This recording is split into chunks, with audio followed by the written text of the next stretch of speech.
Good afternoon. Sorry we're a little delayed. Just a few things at the top, and then I am happy to take your questions.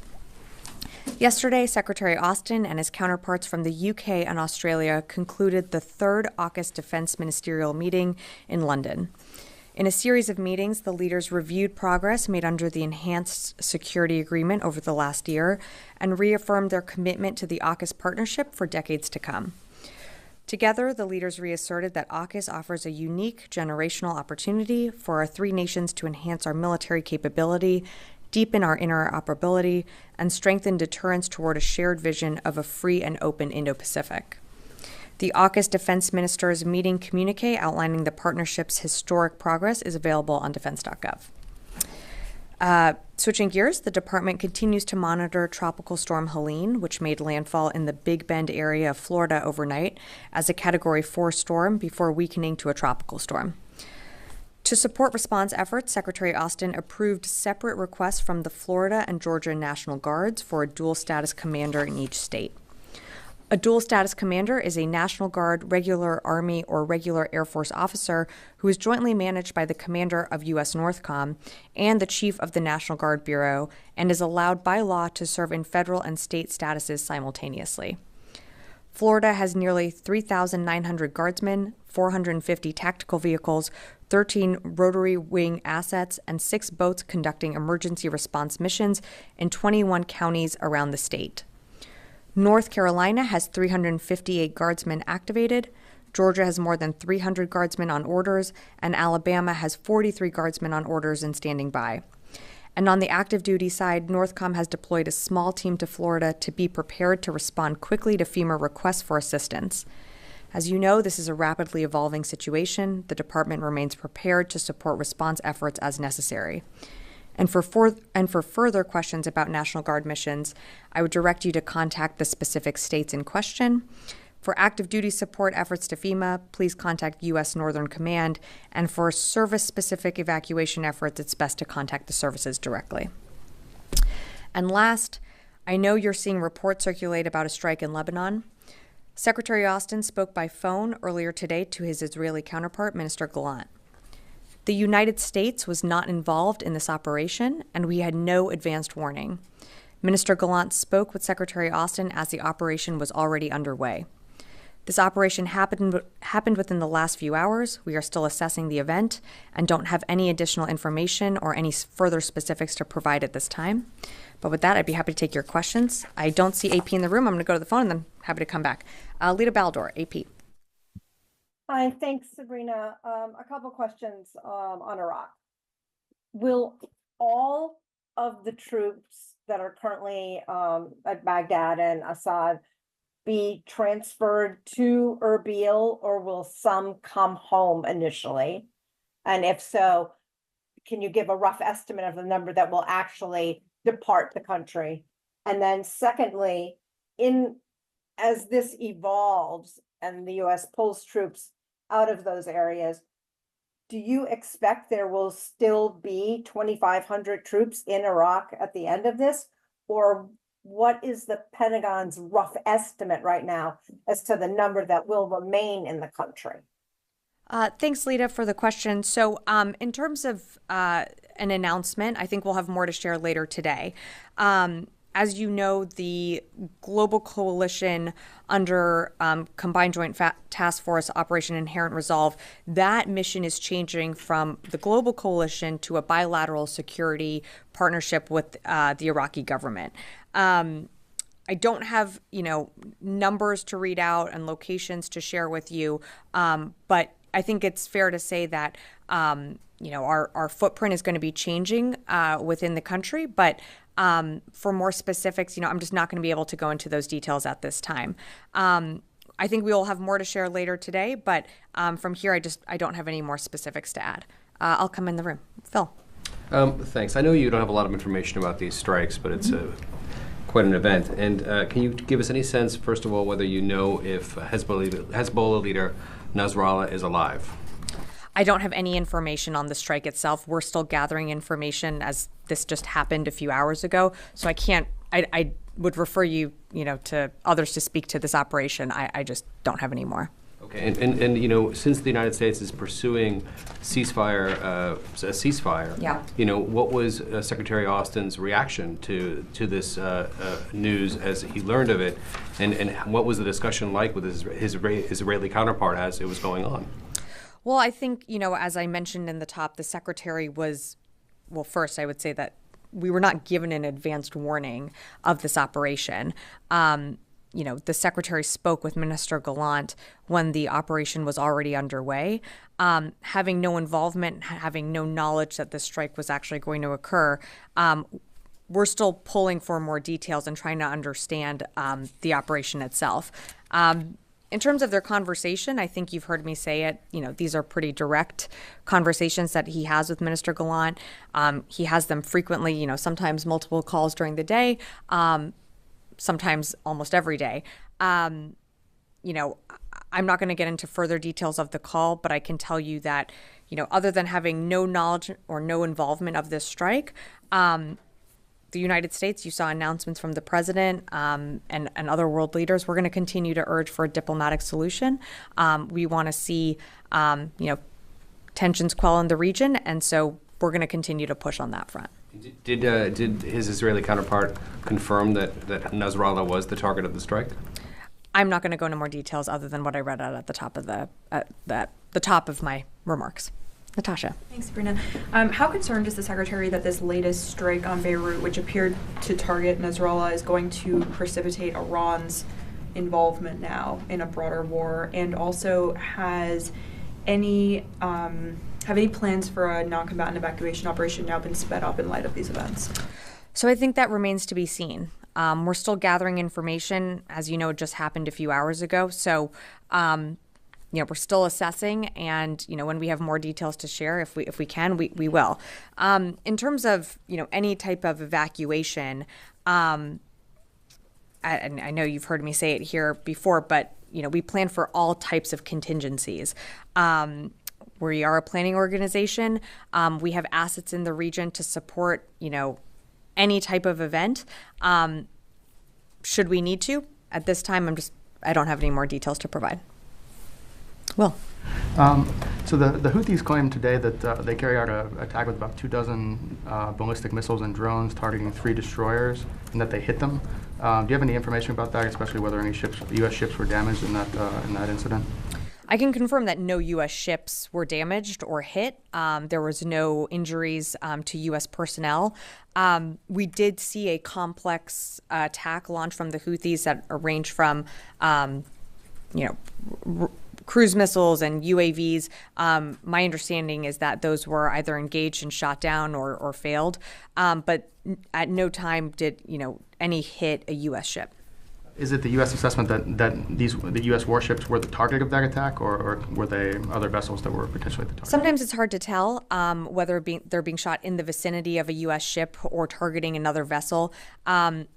We always take measures for our self-defense, so I can't really tell you the intended target other than to say that, you know, I'd refer you to the Houthis. But, you know, we did what we had to do to protect our forces, and at the end of the day, no ship was hit, no damage, and no injuries to our personnel. Fadi. Sabrina, so you clearly said that you were not given any prior notification about this. However, the phone call took place while this operation was underway.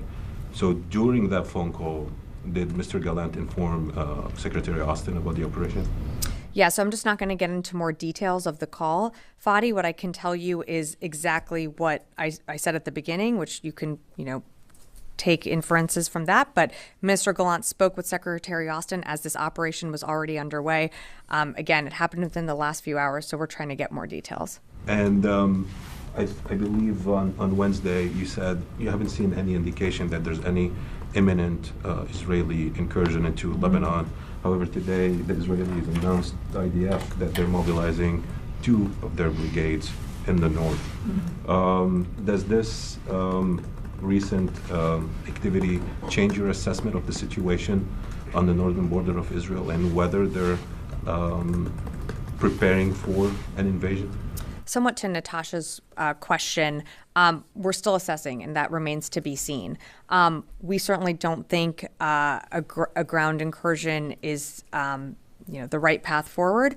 That's something that, the Secretary has been pretty clear about in his calls. And, what we don't want to see is a wider regional conflict. And so that's why you've seen, from the president's level to the secretary, the continuing engagement for diplomacy. And we believe diplomacy is the best path forward. And finally, if I might. Sure. I'm sure you guys were following Mr. Netanyahu's speech from the UN during the UNGA.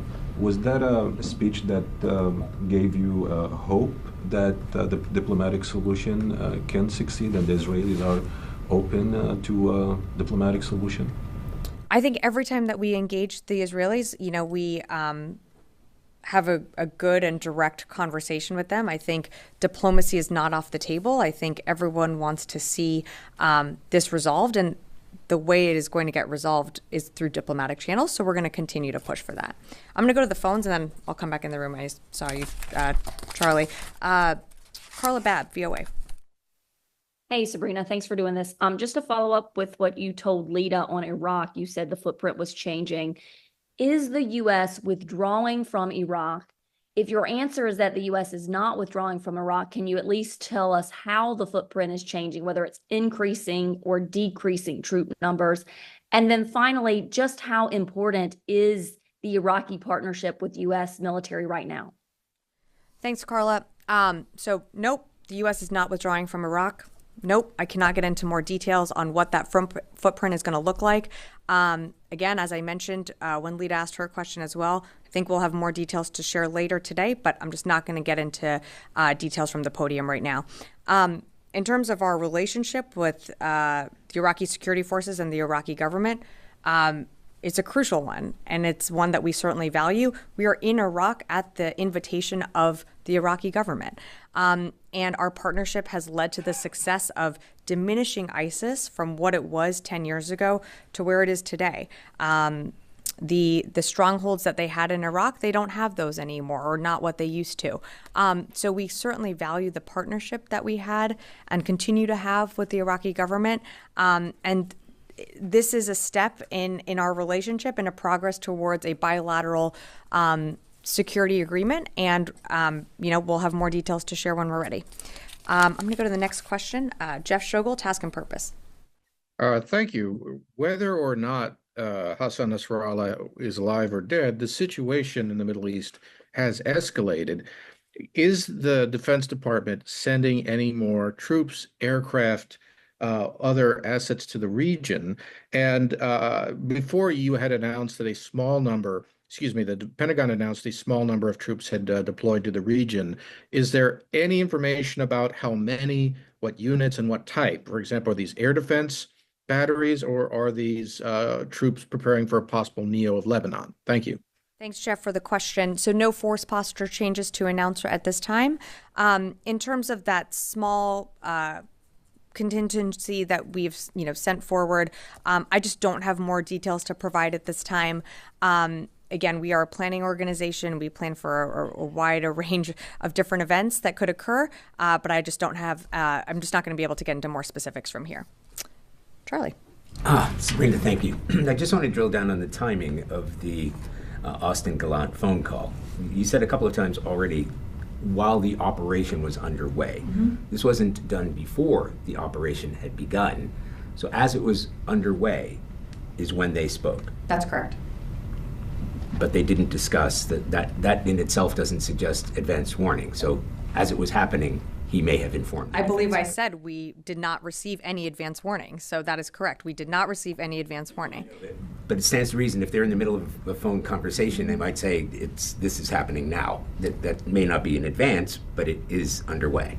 Yeah, as you can appreciate, I'm just not going to get into further details of the call. What I can tell you is the operation that you are seeing, being reported, was underway when the Secretary and Minister Gallant spoke. We were not involved in this operation, and again, we had no advance warning of the operation. Gallant called Austin. the calls were connected. I'm not going to go into the details on how we connect those calls, Charlie. But yes, they had agreed to speak, and those calls were connected. And as you know, the secretary is traveling back from London right now, so he took that call en route. Sabrina, forgive me, it seems like we're splitting hairs here, but if one person initiated the call and said this is underway, that in itself is inherently an advance warning, even if it's already happening. It's not a 2-minute warning, but it's a 10-second warning. I think we are splitting hairs because I would not consider that an advance warning when something is already underway. I'll go back to the phone and then happy to come back in the room. Chris Gordon, Air and Space. Thanks, Sabrina. The U.S. announced this week that the U.S. will help train 18 Ukrainian F-16 pilots next year. Can you provide a little more fidelity on that announcement? Will these 18 pilots all be trained in Arizona? And relatedly, the DoD previously said it planned to train 12 Ukrainian F-16 pilots in fiscal 2024. We're now just a couple of days out from the end of that. So has the U.S. met that previously announced goal of training 12 F-16 pilots in the U.S. this fiscal year? Thank you. Yeah, thanks, Chris, for the question. In terms of the announcement and where they'll be trained, I just don't have that for you right now. We continue to train Ukrainian pilots that either come to the United States or through the Air Mobility Coalition with our partners in different parts of the world. As you know, these pilots have to meet certain metrics, which include being proficient in English language. So we're continuing to work with the Ukrainians. This is something that we know is a priority for them. It's a priority for us. And we're continuing to work with them to make sure that their pilots get the training that they need so that when they return to Ukraine, they can be as effective as needed on the battlefield. I'll take 2 more from the phone and then happy to come into the room. Jared Zuba, I'll monitor. Hi, Sabrina. I think Charlie might have asked this, but just to be clear, do you know who initiated the call? Was it pre-scheduled? Was it the secretary reaching out to Defense Minister Gallant? How did that work? Yeah, so Jared and Charlie, as much as I appreciate the questions, the Secretary and Minister Gallant speak pretty regularly. It's initiated on both sides to have these types of conversations. I'm just not going to go into who initiated what when. I can tell you from what I already said previously, which I know led to the bit of splitting of hairs here. But again, when the Secretary spoke with Minister Gallant, this operation was already underway. We had no advance warning of this, and of course, we were not involved in this operation. All right, taking one more from the phone, and then happy to come back in the room. Mike Glenn, Washington Times. Hi, Sabrina. Thanks a lot. I agree with you that a phone call at the time should not be considered an advance warning. It goes into my question. If the fact that the Pentagon once again had no advance warning of this Israeli strike and only learned about it, at the time, does that indicate that the Israeli government simply doesn't trust this would have tried to interfere with their operation? Yeah, Mike, I would push back on that. I don't think that is the case. I think that's an unfair characterization. Trust is certainly built, but look at just the engagements that the Secretary and Minister Gallant have had over the last 2 weeks, speaking regularly. I think if there was any type of, fracture in trust, you wouldn't see those type of levels of calls and engagements occurring frequently, and not just at the Secretary's level, but there's other components across the administration regularly engaging with their Israeli counterparts. So I'd push back on that characterization. And I think you can expect the Secretary to continue to engage Minister Gallant in the future. All right, coming back in the room. I'm going to go over here and then, yes. The Secretary just called on both sides to not escalate the situation. Is this an escalation? Yeah, again, that remains to be seen. We're still assessing. 6 apartment buildings in the suburbs of Beirut have been leveled. That's not, you have to assess whether that's an escalation? You're telling me that. I do not know that to be true. So again, we are still assessing the situation. We are going to continue to have our calls with the Israelis to get more details. I appreciate the question. I hope you would also appreciate that this just happened a few hours ago. So yes, we are still doing an assessment. Rio. Japan's ruling party LDP selected former Defense Minister Ishiba as the next Prime Minister. So first, what would be the DoD's reactions to the election? And secondly, Ishiba has proposed ideas such as reviewing the U.S.-Japan agreement on the status of forces. So what would be the U.S. reactions to such proposal? Look, we have a great relationship with Japan. The secretary was just recently there over the summer. We look forward to working with the new government to further deepening our cooperation and building upon some of the deliverables that, in fact, you were on that trip, so you know very well some of the things that were announced, that the secretary announced in Tokyo. We certainly welcome this new administration, looking forward to working with the new Japanese government. And I'll just leave it at that. Yes, sir. Thank you, Heather. Two questions, please. One, as far as after 2+2 in New Delhi and now at the leadership of President Biden in Delaware Quad, U.S., India, Japan, and Australia, they met there. So as far as U.S.-India relations are concerned, military relations, where do we go from here now? And also at the same time, if the escalation, the threat from China or others have gone down, or what is the future there, those nations who were a little bit threatened by China, including Taiwan and all that? So the Quad is a group of like-minded nations coming together because they believe in a free and open Indo-Pacific. That is the whole, that is one of the many purposes of the Quad. So in terms of where does the relationship go from here? I mean, look at the extensive amount of details that, the president and the White House announced just last weekend from those high-level meetings that happened in Wilmington. I'm just not going to go through the litany of every deliverable that was announced, but I think the partnership between India and the United States is certainly strong. The engagement that you saw from the president with Prime Minister Modi and others within the Quad builds upon the foundation and principles that the Quad was founded on, which is, one of them being to ensure the free and open Indo-Pacific. But I direct you to the White House for more details of the Quad meetings. And I'm just not going to go through that from here. Second, thank you. As far as peace is going on around the globe or not, two wars are going on. One, of course, in the Middle East, and second, Russia and Ukraine.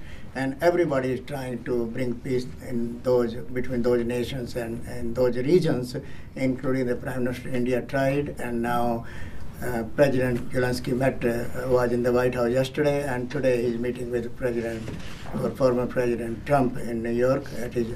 So where do we stand? Who are behind these nations that wars are still going on? Let's say in the Middle East, who's behind? Is it Iran?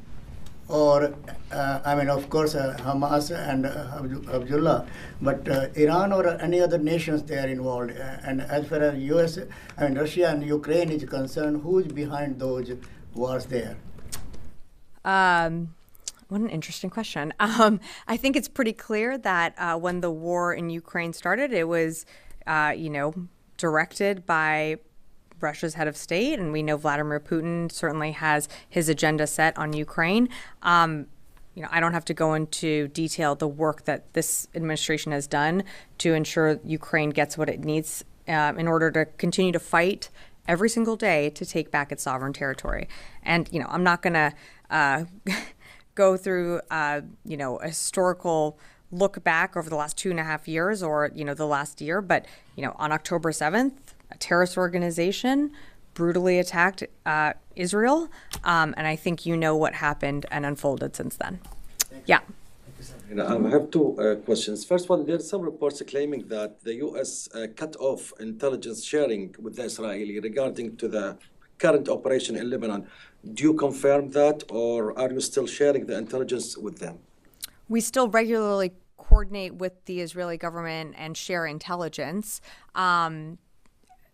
I can't, haven't seen this specific report, but when it came to, if you're talking about this operation, again, the United States was not involved in any way and we had no advance warning. I'm just not going to get into more details on our intelligence sharing, other than that we do share intel, and generally speaking, Israel faces threats from all sides, and so of course we share information around that. And my second question, regarding Secretary Austin said today that he hopes that don't see a ground incursion in Lebanon. Yeah. And if that's happened, it's going to be a chance the conflict could be a regional conflict. So did you give this message directly to the Israelis, and what's their response about what your concerns about any ground operation in Lebanon? Look, we don't want to see a wider regional war. We've been very clear about that from the beginning. The Secretary continues, and I think this administration broadly continues to urge for diplomacy. We know that is the best path forward. And diplomacy cannot succeed amid, continued tit for tats back and forth. So that's what the Secretary's conversations are like with Mr. Gallant. That's what he continues to urge for. And I'll leave it at that. Did you have a follow-up? Yeah. One is, has anything changed? Has the department been asked to prepare for an evacuation of Americans from Lebanon? And secondly, after the call, putting aside what was said on the call, after the call between the Secretary and Gallant, did the Secretary do anything? Did he make any calls? Did he brief the president? Did he change alert? Ask for a briefing with General Kurilla at CENTCOM? What did the Secretary do after this call? Thanks, Phil, for the question. So I'm just not going to get into his schedule and exactly what he did, but I think it's fair to say that you should reach out to the White House, and I know that the president has been briefed on the events that have unfolded, but I'm just not going to speak for more actions on that the Secretary took. Other than that, we're continuing to monitor what's happening in the region, and that's exactly what he's doing. And he's back en route from his trip, and can do that from the plane, and will continue to do so throughout the weekend. In terms of evacuation planning, I think was that your second question?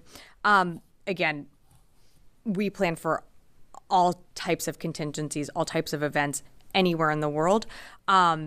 Should we need to, perform any type of evacuation, we are postured to do so. We have assets in the region, but we're not. And we certainly plan for a wide range of contingencies at all time. Again, as you've we've sent a small number of additional forces into the region. We continue to be a planning organization, and from the very beginning, from October 8th on, we moved assets to the region should we need to plan for any type of event, whether it be an evacuation or something else. So far, that hasn't happened. You're not there yet. We're not there yet. Right. Yes. Thanks, Sabrina. A Chinese think tank published a report today about the South China Sea, saying there's more than 10 air and maritime encounters every day between the U.S. and China. And it says the majority of these encounters are safe and professional. I'm wondering whether you agree with that assessment. And it also alleges that a foreign officer from the U.S.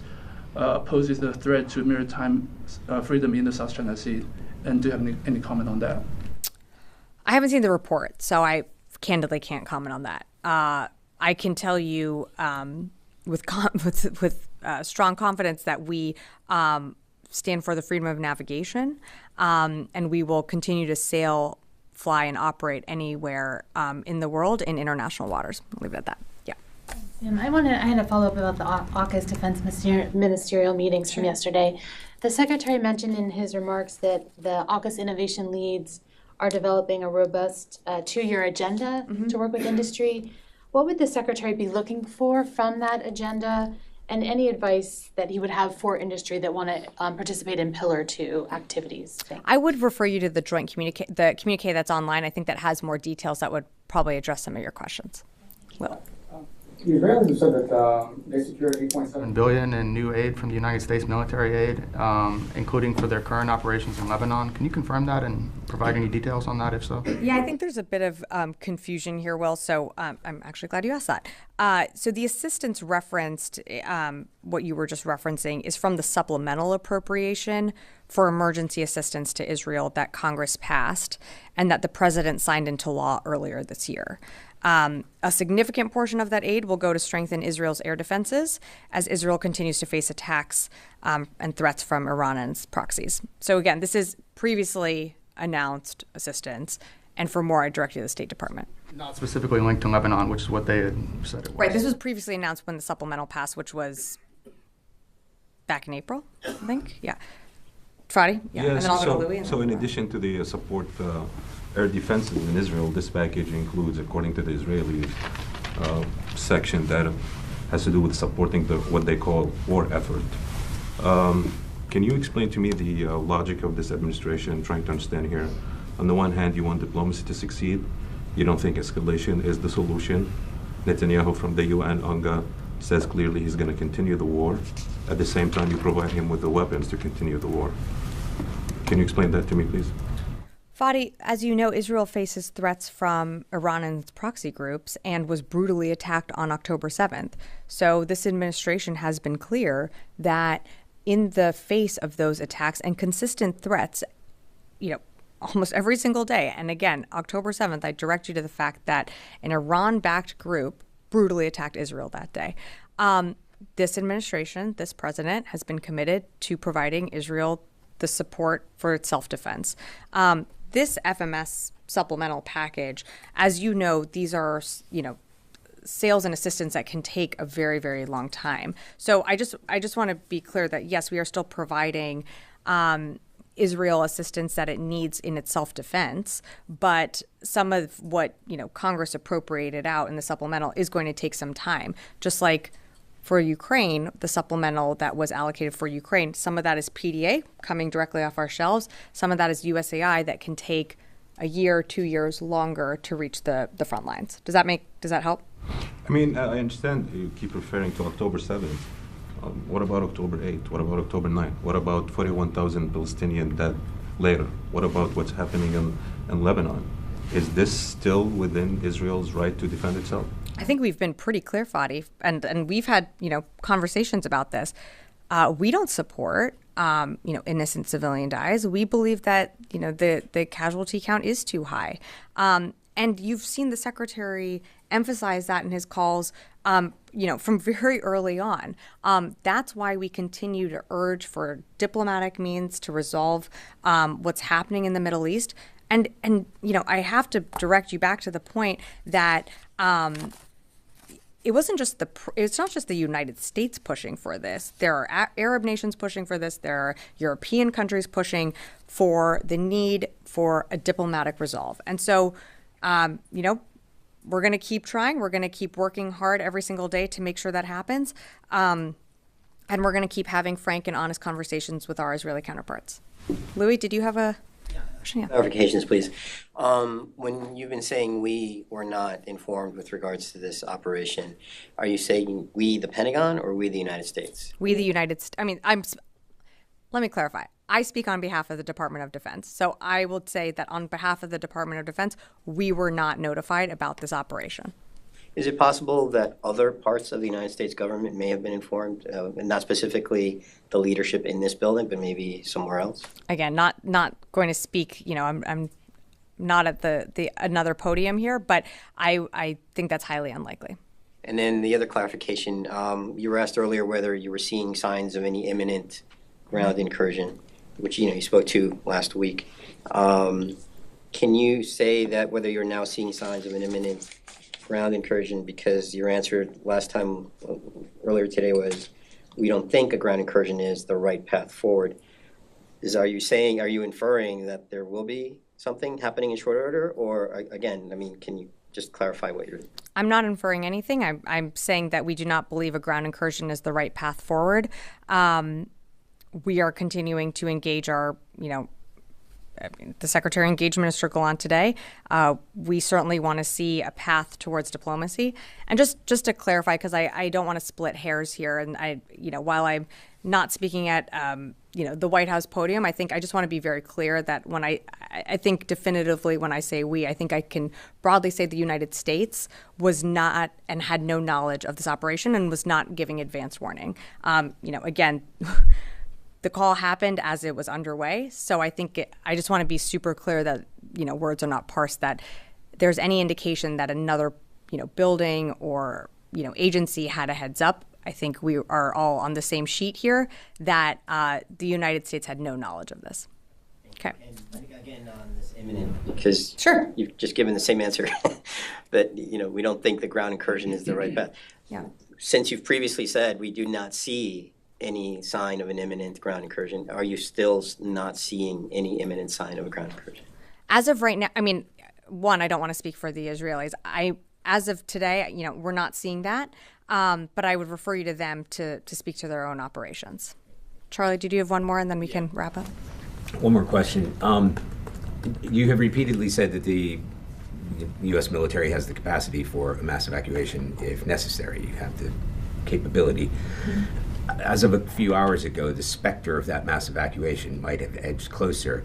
If you're talking about the USS Wasp and the Marines on board, all practiced and ready to do that, you may be talking as many as 80,000 Americans who are in Lebanon. The U.S. military has the capacity to mass evacuate tens of thousands of Americans as they did in 2006. The United States military has incredible capabilities, and we are an incredible force. And because of that, I'm just not going to go into speculating on a scenario that hasn't happened. What I can tell you is we plan for a wide range of different contingencies. And that's what makes us so great at what we are able to do, is because we have plans on the shelves that we can easily dust off. We practice, we do exercises, we do drills constantly that make us ready and prepared should we need to be called up for whether it be any type of event we would be ready for. Again, I'm just not going to go down the path of speculating. I can tell you that we are going to do everything that we can, of course, to defend our forces in the region, to protect U.S. citizens. But again, we're just not going to go down a hypothetical path right now. Okay. All right. Thanks, everyone.